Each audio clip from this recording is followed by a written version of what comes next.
এদিনাখন এটা নিগনিয়ে কুঁহিয়াৰে ভৰা টোপোলা এটা দেখিলে। তাৰ বৰকৈ খাবলৈ মন গ'ল। সেয়ে সি টোপোলাটোত এটা সৰু ফুটা কৰিলে।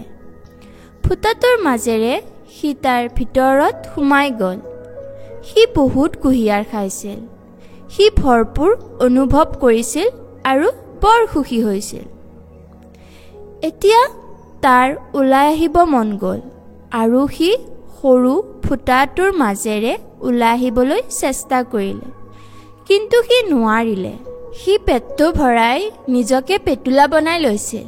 সি আকৌ চেষ্টা কৰিলে, কিন্তু কোনো কামত নিদিলে।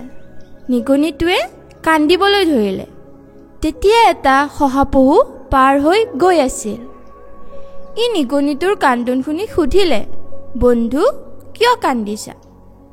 নিগনিটোৱে তাক ক'লে, মই সৰু ফুটা এটা কৰি কুঁহিয়াৰ খাবলৈ টোপোলাটোত আহিলোঁ। এতিয়া এই ফুটাটোৰে উলিয়াই যাব পৰা নাই। শহাপহুটোৱে ক'লে, তুমি বেছি খোৱাৰ বাবে এনেকুৱা হৈছে। পেটটো সৰু হোৱালৈকে ৰ'বা। শহাপহুটোৱে হাঁহি হাঁহি আঁতৰি গ'ল। নিগনিটো তাতেই শুই গ'ল। পিছদিনা ৰাতিপুৱা তাৰ পেটটো সৰু হৈ গৈছে, কিন্তু তাৰ আৰু কুঁহিয়াৰ খাবলৈ মন গ'ল।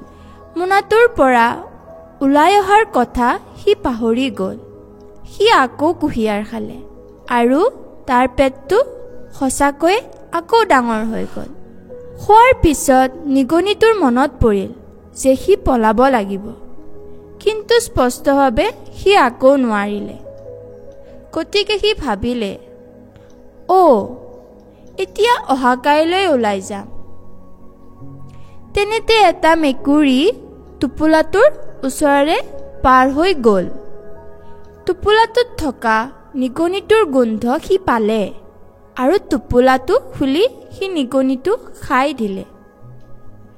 এই অনুপ্ৰেৰণাদায়ক কাহিনীয়ে আপোনাক নিজকে অনুপ্ৰাণিত কৰাত সহায় কৰে। আপুনি কি কৰিব পাৰে আৰু কি কৰিব নোৱাৰে বিচাৰি উলিওৱাত সহায় কৰে। এই চেনেলত এনেকুৱা কিছুমান অনুপ্ৰেৰণাদায়ক গল্প আছে, যিয়ে কেৱল এটা শক্তিশালী পাঠ প্ৰদানেই নহয়, লগতে জীৱনৰ বিষয়ে কিছুমান অজ্ঞাত সত্যৰ বিষয়ে জনাত সহায়ক হ'ব। কাহিনীটোৰ পৰা আপুনি কি শিকিলে কমেণ্ট কৰি জনাব। ভিডিঅ'টো লাইক আৰু শ্বেয়াৰ কৰিব আৰু আগলৈও এনেকুৱা কাহিনী শুনিবৰ বাবে চেনেলটো ছাবস্ক্ৰাইব কৰিব। থেংক ইউ আজিৰ বাবে।